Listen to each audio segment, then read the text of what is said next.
Nebudu nikdy hrát v životě automaty, teď konkrétně. Myslíš jako automaty na peníze? Jo, nebudu to hrát, nikdy tam nestrčím ani korunu teďka. Poté to robí, tam nestrčím ani korunu. Kolikátýho dneska ještě, pána, je 12. 12. Teď už 11. 12. Jo, omlouvám se, 12. Od 12. Čtvrtý. apríla 2010. April.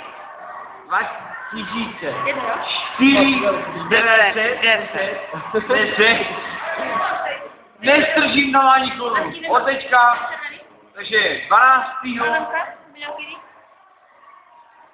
čtvrtý 2010, od teďka tam nestržím ani korunu. A to jako říká Peska? No. Ne, moment. Vlasto, prosím tě, promiň. Beru tě jako... Ty seš jako soudce. Ne, ty seš závislej, promiň, jsi závislej. Kandidát na Štěpána. Pokud Štěpán bude hrát, ty nám to řekneš a on jede na hory, to stačí. Ty ho práskneš. Práskneš ho? No, nevím teda. Nesmí hrát. Nesmí hrát, Řekl to. jo, tak jo.